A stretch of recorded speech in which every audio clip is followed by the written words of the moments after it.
साथ रहने वाले लोग हैं, तो मैं ऐतिहासिक कालक्रम के अनुसार थोड़ा सा जितना समय स्थितियां परमिशन देगी उसी के अनुरूप अपनी बात करूंगा। लेकिन आप लोगों के साथ जोड़ते हुए यह मुझे गर्व और खुशी दोनों महसूस हो रही है कि आज हम जिस मिट्टी पर खड़े हैं उस मिट्टी के अतीत को जानने का प्रयास कर रहे हैं और दास्तां के माध्यम से इस मिट्टी की अलग अलग परतें हमारे यहाँ खुलेंगी और जब उन परतों के साथ हम जुड़ते जाएंगे एक नई तरह का एहसास हम पाएंगे। जैसे आज तक की जिंदगी का सार मैं खुद हूँ, यानी जो भी है हम सभी जब आज हैं तो आज तक की हम जिंदगी का सार होते हैं। तो इसी तरह से हिसार जो आज है वो आज तक की विकास यात्रा का सार है और ये विकास यात्रा ना तो एक दिन में हुई है, ना एक व्यक्ति ने की है, ना एक वर्ग ने की है। आज जब हम हिसार को सुर्खियों में देखते हैं तो हिसार को इस्पात नगर के रूप में जाना जाता है या फिर यहाँ पर दुनिया का सबसे बड़ा तो कैटल फार्म है पेरिस, उसके बाद हिसार में बड़ा कैटल फार्म है। यहाँ पर 8 देशों की अलग अलग रिसर्च इंस्टीट्यूट हैं, यहाँ पर 3 अलग अलग विश्वविद्यालय हैं और भी बहुत गरिमापूर्ण जो संस्थाएं यहाँ पर शोध का काम करती हैं और दिल्ली के बहुत नजदीक होने के नाते मैग्नेटिक सिटी के रूप में उभर रहा है। लेकिन ये सारा कुछ कैसे हुआ या ये सारी कड़ियां कैसे जुड़ी, इस बात के साथ जोड़ते हुए मैं थोड़ा सा अब अतीत के उन पन्नों में जाने का प्रयास कर रहा हूं जहां से हम हिसार को समझने का प्रयास करेंगे। निश्चित तौर पर शहर के रूप में हिसार की विकास यात्रा 1354 से प्रारंभ होती है, लेकिन इसका अर्थ हम इस रूप में भी देख सकते हैं कि इससे पहले भी इसका वास्ता रहा है। जब मैं हिसार के चारों ओर की धरती को देखता हूं तो मुझे यहाँ सीसवाल, बनावली, खानक, मसूदपुर, मुगलपुरा, राखीगढ़ी, कुणाल, भिड़ाना जैसे स्थल दिखते हैं और इन स्थलों पर खुदाई का काम कहीं हुआ है, कहीं बाकी है। लेकिन जब उनको देखते हैं उस कड़ी में तो सीसवाल एक ऐसी जगह है जहां पर भारत में हरियाणा का जो इलाका है इसमें सबसे पहले इंसान के खेती करने और इकट्ठा रहने के प्रमाण मिले हैं। इस इलाके में या पूरे उत्तरी भारत में हल जहां पर मिला है तो वो जगह सीसवाल है आदमपुर के पास। मनुष्य के इस पूरे के पूरे इलाके में पहाड़ी इलाकों को छोड़कर जमीन के अंदर गड्ढे बनाकर, जिसको मड हाउस कहते हैं या आम भाषा में बिल कह सकते हैं, जैसे अन्य जीव जंतु रहते हैं वैसे मनुष्य रहता था, उसकी जानकारी हमें भिड़ाना से मिली है। और भी अलग अलग जगह जिसका हम राखीगढ़ी की बात करते हैं, वर्तमान में 174 के आसपास देश राखीगढ़ी पर रिसर्च कर रहे हैं। 350 से ज्यादा वर्ल्ड की यूनिवर्सिटीज यहाँ पर काम कर रही हैं। हम उससे कितना परिचित है एक अलग पहलू है। तो राखीगढ़ी को पहिए लगा के खींच के लाना हमारे लिए संभव नहीं था, लेकिन इसलिए कि राखीगढ़ी हिसार में हम कैसे देखें ये एक प्रयास उसमें रहा है। तो ऐसे में ये सारी वो चीजें हैं जो इस इलाके के अतीत के बारे में बताती हैं। खानक क्योंकि अभी साइट ज्यादा प्रचलन में नहीं आई है, लेकिन पिछले दिनों यहाँ पर न्यूयॉर्क की और कैम्ब्रिज की टीम आई थी, उसके साथ ऑक्सफोर्ड की टीम भी थी और हमारे यहाँ से बनारस की टीम भी थी। तो उन लोगों की ये भी रिपोर्ट्स और फाइंडिंग आनी बाकी है। मसूदपुर के साथ तकरीबन 9 अंतर्राष्ट्रीय जो यूनिवर्सिटीज हैं उनके रिसर्च हुए हैं और बाकी सारी जगह हैं। तो इसका अर्थ है कि ये सारी जो जगह है ऐतिहासिक दृष्टि से, विकास यात्रा की दृष्टि से काफी महत्वपूर्ण रही है। तो जब हम और थोड़ा सा आगे बढ़ते हैं तो हम पाते हैं वैदिक साहित्य में कुरु जो है 3 तरह से प्रयोग में आता है। मुख्य कुरु या खांडव प्रस्थ, बाद में इंद्रप्रस्थ और कुरु जंगल। तो कुरु जंगल जो क्षेत्र है उसका प्रयोग इस इलाके के लिए किया गया है। इस इलाके को एक्सप्लेन करता है तो वैदिक साहित्य में बार बार इस बारे में जिक्र होता है। हम पाणिनि की अष्टाध्यायी की बात करते हैं, उसमें इस इलाके का खूब जिक्र मिलता है। और सिकंदर के साथ जो आने वाले लोग हैं, उन्होंने यहाँ की जनजातियों के बारे में, यहाँ के कबीलों के बारे में काफी कुछ लिखा है। बाद में जब मौर्य साम्राज्य स्थापित हुआ तो आप लोग हिसार के किले के अंदर जो है लाट की मस्जिद शब्द सुनते हैं, तो वो लाट अग्रोहा से फिरोज शाह तुगलक ने शिफ्ट करवाई थी, तो वो अशोक की लाट है और वो लाट यहाँ पर स्थापित हुई।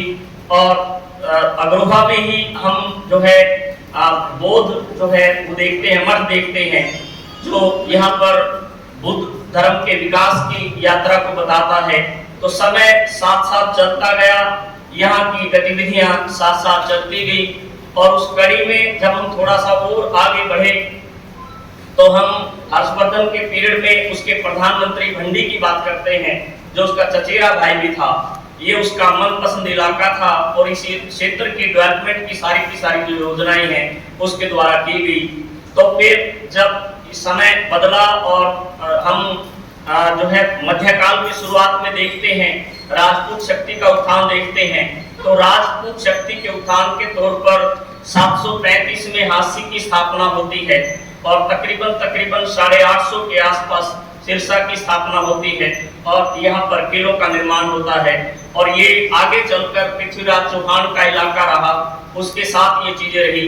अजयपाल तोमर ने यहाँ पर राजपूत शक्ति को स्थापित किया। पृथ्वीराज चौहान के चचेरे भाई के नाम पर गुना का नाम पड़ा। तो ये सारी चीजें मैं इसलिए देख रहा हूँ कि कोई भी इलाका एक नगर के रूप में, इस रूप में विकसित नहीं होता, बल्कि आसपास की जो चीजें हैं उनकी अपनी भूमिका होती है। तो समय गुजरता गया और उस कड़ी में फिर और तरह के परिवर्तन आते रहे। फरीद का यहाँ पर आना हुआ, शेख फरीद 80 में काफी लंबा उनका प्रवास रहा। 40 हाफिज की बात करते हैं, जहाँ पर 40 अपने समय के तपे हुए फकीर, सूफी फकीर रुके हों, उनकी हिसाब जगह रही है। तो ऐसी स्थिति में ये सारी चीजें उस सारे प्रोसेस को चलती हैं। तो जब ये सारा कुछ होता है, दिल्ली सल्तनत की स्थापना होती है, तो यहाँ पर जो है मामलुक वंश के शासकों का और उसके बाद खलजी वंश के शासकों का दौर चलता है और यहीं से इस नगर के निर्माण की जो है आधारशिला बनती है और ये नगर आगे चलता है। पहली बार 1312 में यहाँ पर एक गाजी तुगलक नाम का व्यक्ति सेनापति था, उसको इस इलाके से गुजरना हुआ। वैसे उसकी ससुराल अबोहर थी, दिल्ली का वो सेनापति था, आना जाना उसको कॉमन था। तो गवर्नमेंट कॉलेज के और पंचायत भवन के बीच में एक मकबरा है, वो प्राणपीर बादशाह का मकबरा है। वहां पर खानका होती थी, वो फकीर वहां रहता था। उस फकीर के पास उसका ठहरना हुआ और फकीर ने, क्योंकि रात को ठहरा था, बातचीत हुई और गाजी तुगलक को कह दिया कि तू एक दिन हिंदुस्तान का सुल्तान बनेगा। तो निश्चित तौर पर कोई भी आदमी अच्छा सुनना पसंद करता है, एक सेनापति सुल्तान बने, उसको अच्छा लगता है। और समय बदला, 1320 में वो सुल्तान बन भी गया। तो उसकी ये जगह मनपसंद बन गई। उसने इसको शिकारगाह घोषित किया और उसके बाद उसके बेटे का राज आया, मोहम्मद तुगलक जुना खां। और फिर उसके कोई बच्चा नहीं था, तो उसका चचेरा भाई फिरोज था, उसका यहाँ पर आना हुआ। और एक बार शिकार के सिलसिले में उसका आना हुआ और जनश्रुति ज्यादा है, ज्यादा ऐतिहासिक साक्ष्य उस तरह के नहीं होते। और वो जो है व्यक्ति, जो आज का हमारा गुरुद्वारा और नागौरी गेट का इलाका है, उसके यहाँ शिकार करते करते पानी की कमी से गिर गया। 1342 की मैं बात कर रहा हूँ। और एक लड़की जो है, जिसको गुजरी मैं यहाँ पर जो नोट कर रहा हूँ, वो कास्ट को रिप्रेजेंट नहीं करती, अरबी भाषा का शब्द है। पशुपालक समुदाय के लिए गुजर शब्द यूज होता है। तो वो लड़की वहां पर से गुजरती हुई उसके मुंह में दूध डालती है और बिल्कुल यहाँ से तकरीबन 100-150 गज दूर जैन मंदिर हैं, ये पहले थे। वो उस मंदिर में आते हैं। यहाँ पर 2 गांव थे, लारा कला और लारा खुर्द। आम भाषा में छोटा लारा, बड़ा लारा। जो वर्तमान बस स्टैंड के आसपास का इलाका है, वह लारा कला हुआ करता था। और यहाँ से तकरीबन 1 किलोमीटर के आसपास, जहाँ पर पुरानी सब्जी मंडी वाला एरिया है, यहाँ पर लारा खुर्द हुआ करता था। तो दोनों के लोग यहाँ पर आया करते थे। तो वहां पर ये मीटिंग हुई और उसके बाद नॉर्मल आना जाना हुआ। 1351 में फिर वो खुद सुल्तान बन गया और 1352 में उसने फिर जो है मुल्तान जीतकर वापिस आकर फतेहाबाद की नींव रखी अपने बेटे फतेह खां के नाम पर और फिर 1354 में यहाँ पहुंचा और यहाँ जाकर फिर उस बच्ची को उसने ऑफर किया कि आप मेरी जीवन संगिनी बनने के लिए तैयार हो तो मैं शादी करूंगा और आप मेरे साथ दिल्ली चलिए। तो उसने मना कर दिया कि नहीं, मैं दिल्ली नहीं जाऊंगी। तो सुल्तान ने कहा कि ठीक है, आप दिल्ली नहीं जाएंगे तो मैं यहाँ पर आता हूँ। और इस तरह से 13 मार्च 1354 को हिसार की नींव पड़ती है और हिसार का जो किले का आर्किटेक्ट है वो मलिक दानियाल नागौरी है और अक्टूबर 1356 तक ये बनकर तैयार होता है। तो ये सारा का सारा जो है प्रोसेस रहता है। इसका मूल नाम हिसार फिरोजा है। हिसार फिरोजा अरबी भाषा से लिया गया शब्द है। हिसार का मतलब होता है किला और फिरोजा का मतलब होता है विजेता। तो इस आधार पर इसका नाम बना विजेता किला।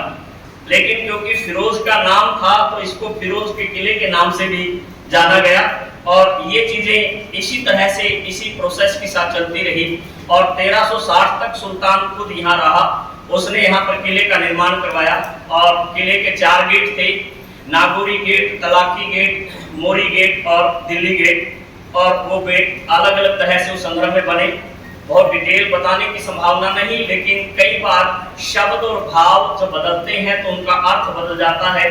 आज किसी को भी पूछिए तलाकी गेट का मतलब, और कई बार बहुत सी किताबों में और व्यूवर्स ने जो है बताया कि उस उधर शमशान है और डेड बॉडी जो शहर से निकलती थी उस गेट से निकलती थी, इसलिए उसका नाम तलाकी गेट हो गया है। या फिर इधर से जो पानी निकासी की व्यवस्था थी, पानी निकलता था, तो इसका नाम मोरी गेट हो गया है। तो वास्तव में ऐसा नहीं है। तलाकी अरबी भाषा का शब्द है और उसका मतलब वीआईपी गेट होता है। अब देखिए कि वीआईपी अरबी में लेते हैं तो अर्थ कुछ और आ रहा है और आम है उसको फारसी में लेते हैं तो उसका अर्थ बदल जाता है। दास्तान का मकसद यही है कि हम इन कंसेप्ट को इस तरह से समझो, जानने का प्रयास करें तो चीजें नई तरह से समझ में आती हैं। तो उसके बाद फिर वहां से ये मोरी गेट बता रहा था। मोरी भी अरबी भाषा में सेना के लिए प्रयोग किया जाता है, तो इसलिए लोग पानी की निकासी के साथ जोड़ते हैं।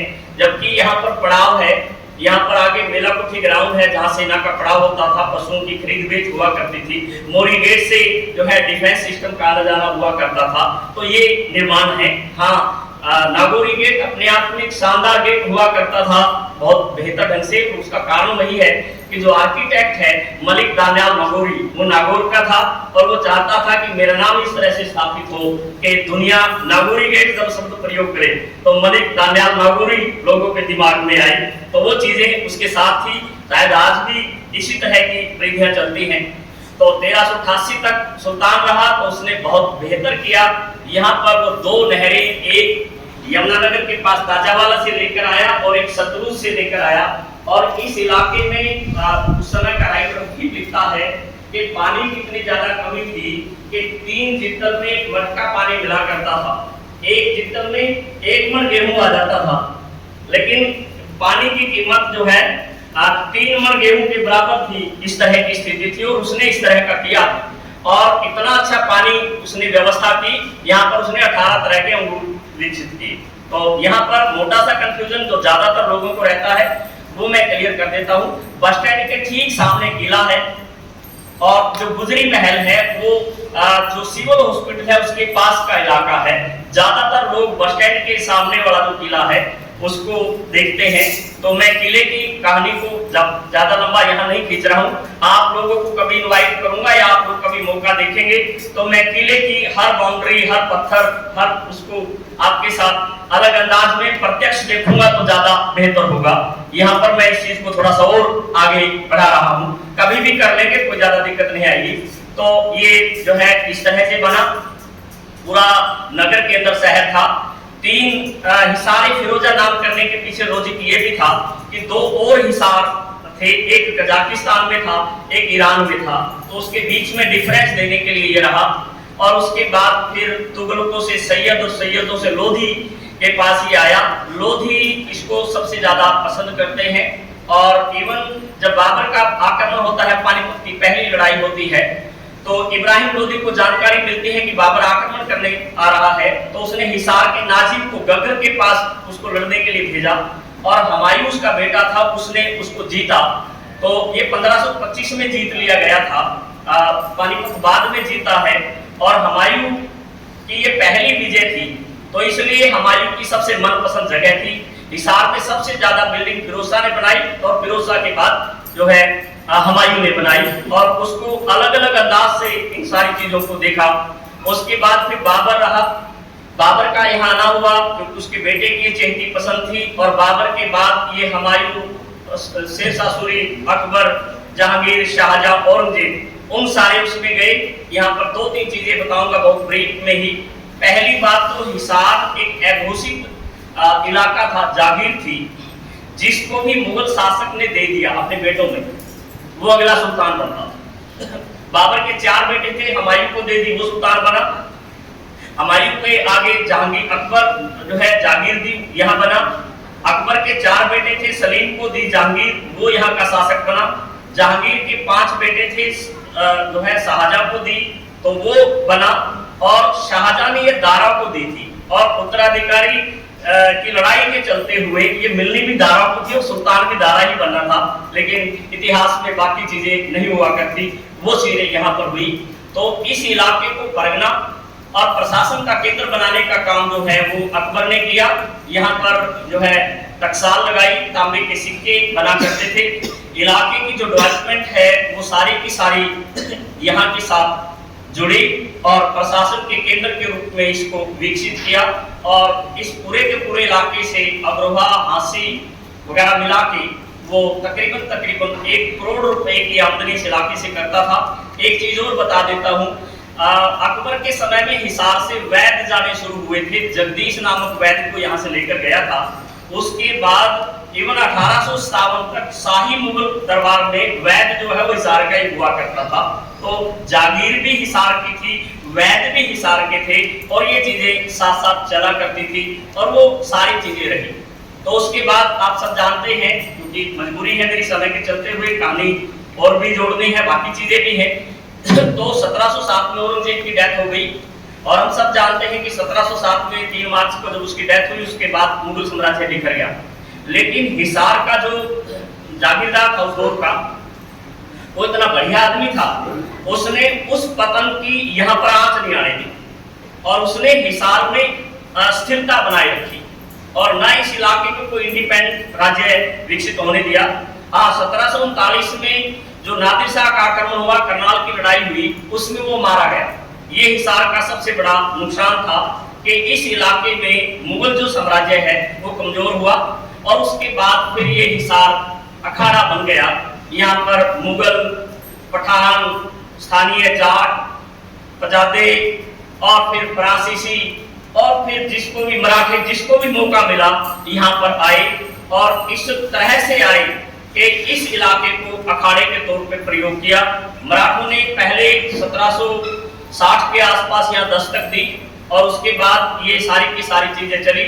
हाँ, 1770 में यहाँ पर पटियाला राजा ने कब्जा किया, आला सिंह ने, और यहाँ पर कब्जा करके इसको क्लियर किया और कुछ हद तक शांति की स्थापना वो करने में कामयाब रहा। फिर हिसार की जिंदगी का सबसे महत्वपूर्ण और सबसे खराब दौर आया 1783, जिसको हम 40 अकाल बोलते हैं। यहाँ पर अकाल पड़ा और उस अकाल ने हिसार को पूरी तरह से बर्बाद कर दिया, खत्म कर दिया।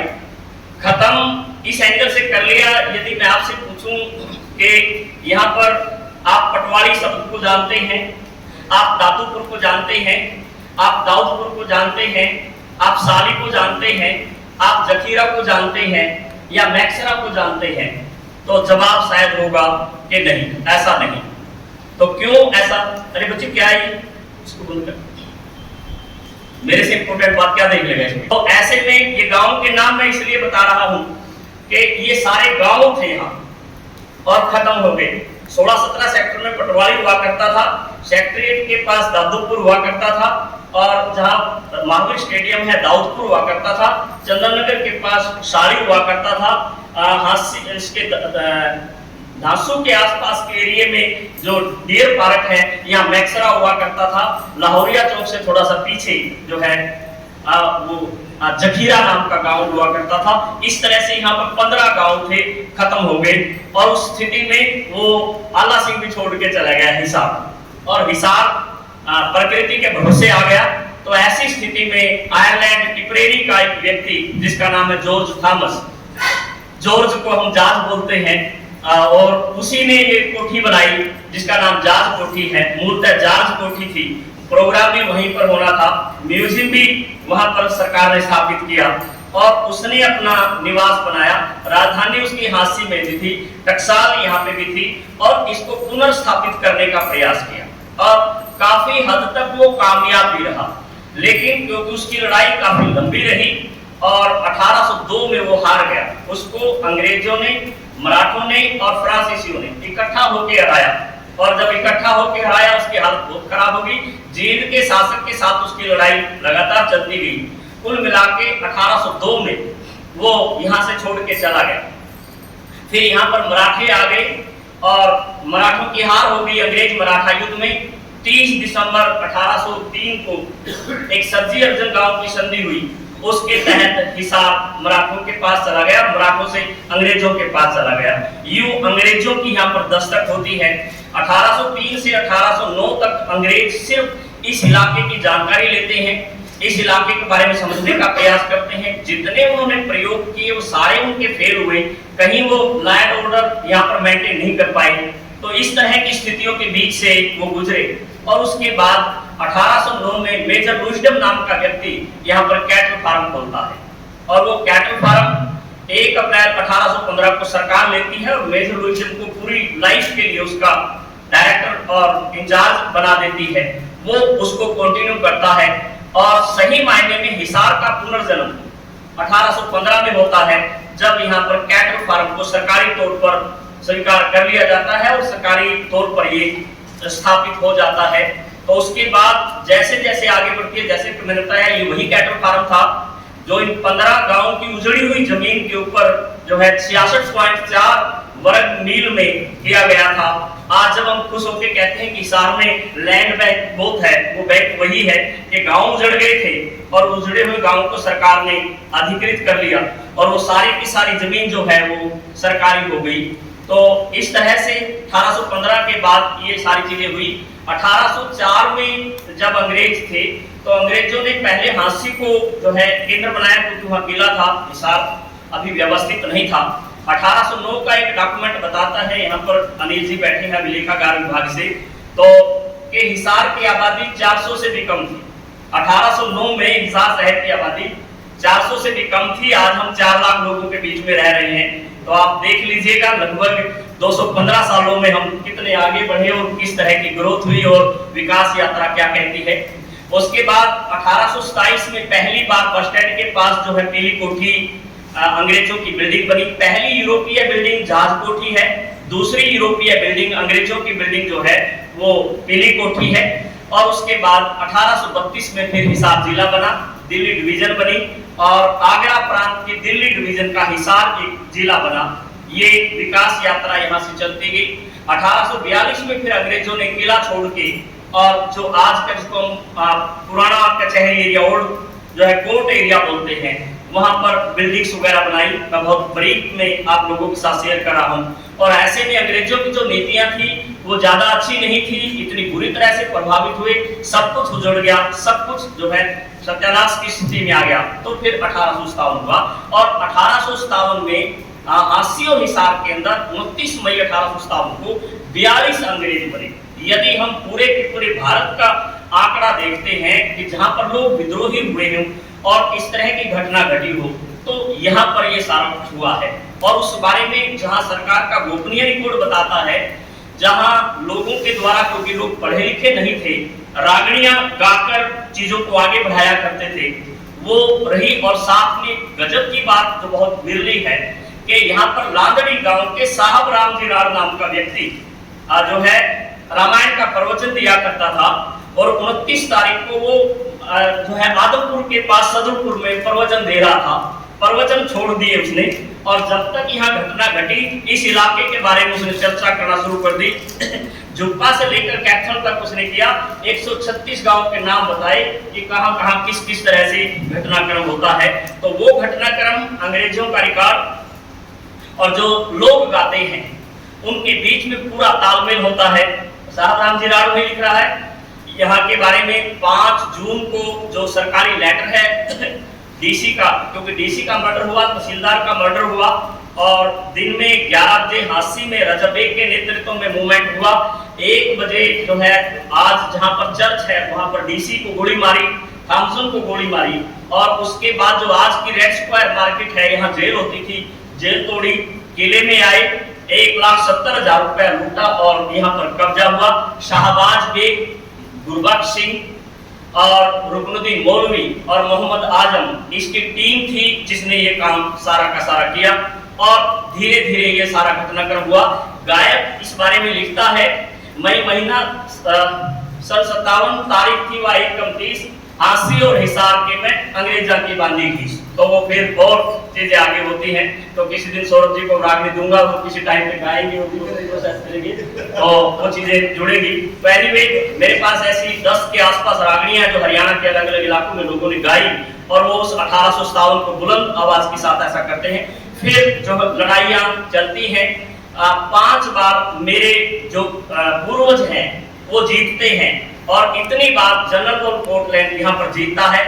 हांसी और हिसार 2 हेडक्वार्टर है, यहाँ पर अंग्रेजों का कब्जा तो हांसी में मेरे पूर्वजों का और वहां पर अंग्रेजों का कब्जा तो यहाँ पर बराबर ये चीजें चलती हैं और फिर लड़ाइयां होती हैं। दुख की बात है कि मैं उतना डिटेल नहीं बता पा रहा, लेकिन मजबूरी है सारी चीजों को ध्यान में रखते हुए।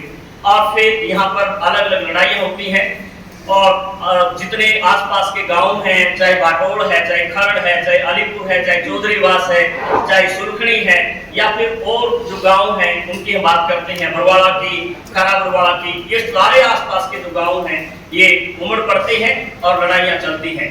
लेकिन इतिहास की दृष्टि से 19 अगस्त बहुत महत्वपूर्ण दिन है। वर्तमान जहां पर लाला लाजपत राय की प्रतिमा है वहां पर नहर हुआ करती थी, नहर का पुल हुआ करता था, नागुरी गेट अंदर हुआ करता था।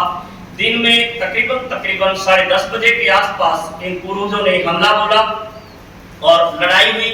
438 लोग मौके पे लड़ते हुए मारे गए और 235 लोगों की जो डेड बॉडीज है वो इस पूरे इलाके में बिखरी हुई मिली जहां पर हम बैठे हैं या ये कार्यक्रम चल रहा है। यहाँ तो लोगों का खून इस तरह से रवा हुआ देख सकते हैं। 123 लोग पकड़ लिए गए और आज का जो किला और बस स्टैंड है उसके बीच की सड़क के ऊपर लगभग 4:45 बजे के आसपास उनको औंधे मुंह लटाया गया और जहाँ पर तलाकी गेट का बुर्ज है वहां पर रोड रोलर खड़ा हुआ और वहां पर एक अंग्रेज अधिकारी मिल्डवे नाम का व्यक्ति सिर से सफेद टोपी उतारकर हवा में लहराता हुआ कहता है कि तुम में से कोई भी यदि उठ के जाने के लिए तैयार हो, रजिस्टर रखा है, रजिस्टर पे एक लाइन लिखी है कि मैं बगावत का रास्ता छोड़ के घर जाना चाहता हूँ, वो घर जा सकता है। लेकिन मेरे पूर्वज देखिए, उनकी हिम्मत देखिए कि उन 23 में से 123 में से एक भी नहीं उठा और 123 के 123 उस मिट्टी में मिल गए। तो ऐसी स्थिति में वो लोग इस बात को समझ पाए कि गुलामी क्या होती है और आजादी क्या होती है। कहना सिर्फ किस्सा है, बातचीत है, कहानी है, लेकिन कल्पना करके देखिए 123 लोग लाइन में पड़े हों, रोड रोलर की आवाज आती हो और पहले आदमी के दिमाग में क्या आया होगा, मेरे पे रोड रोलर चढ़ेगा तो मेरे साथ क्या होगा, और उठने की हिम्मत भी नहीं कर रहा है। उसके मुंह से आह निकली होगी, छाती से, टांग से, सिर से जब रोलर चढ़ा होगा तो खून की धार भी निकली होगी, वो दूसरे तक भी गई होगी, वो तीसरे तक भी गई होगी, वो चौथे तक भी गई होगी। 123 आदमी 123 बार मरा होगा। मैं बात ये इसलिए कह रहा हूं क्योंकि आज आजादी के तकरीबन हम 8 दशक पूरा करने वाले हैं। हम उस आजादी का अर्थ देखते समय 15 अगस्त और 26 जनवरी को मात्र ध्वजारोहण का एक प्रतीक मानकर आगे बढ़ जाते हैं। आजादी के लिए त्याग और बलिदान क्या रहा, किसी ने यूं प्लेट में परोस के हमें नहीं दी, बल्कि शहादत के दायरे क्या रहे और उसमें कौन हिंदू था, कौन मुस्लिम था, कौन क्या था, कौन ग्रामीण था, कौन शहरी था इसका कोई मतलब नहीं रहता। मतलब देखते हैं तो अपने दायरे बनते हैं। मैं सिर्फ यहाँ पर एक ही बात कह रहा हूँ कि जिन, हालांकि बहुत संक्षेप में बात जा रहा हूँ कि मेरठ में जिन 85 लोगों को 11 मई को फांसी दी थी उनमें से 53 मुस्लिम थे, बाकी हिंदू थे। यहाँ भी जो घटनाक्रम देखते हैं तो 1857 में पूरे देश में मरने वालों की संख्या 1,82,000 मानती है सरकार, जिसमें से 24,500 हरियाणा के थे। और मैंने जो रिपोर्ट देखा है पूरे देश में मरने वाले 6 लाख थे, हरियाणा के लोग 84 लाख थे। और उन 84,000 लोगों में से जो हरियाणा इस इलाके में थे 13,000 हिसार के थे, और वो लोग इस सारे के सारी परंपरा के साथ जुड़े हुए थे। तो ये चीजें आजादी के संदर्भ में देखते हैं।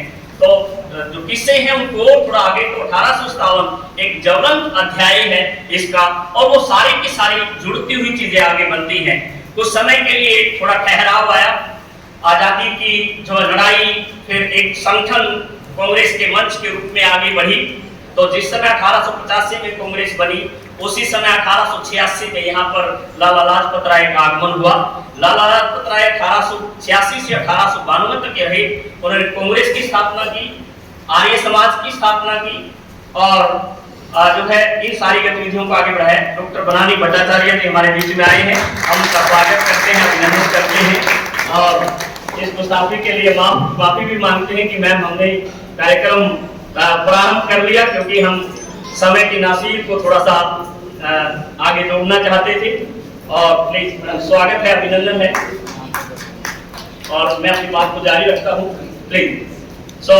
ऐसे में मैं आजादी की लड़ाई के मैडम प्रभावती के साथ केवल एक ही कार्यक्रम में शामिल हुए पूरे देश में, और वो हिसार का कार्यक्रम था। यहाँ पर 8400 एकड़ जमीन लोगों ने दान की और उनका बंटवारा किया गया। तो इस तरह की गतिविधियां यहाँ पर रही, और उसके बाद भी जिस भी तरह का विकास होता रहा हिसार साथ साथ चलता रहा। तो ये हिसार की दास्तान की एक संक्षिप्त रिपोर्ट थी आपके साथ। इसके लिए आप लोगों को इतना आभार। धन्यवाद।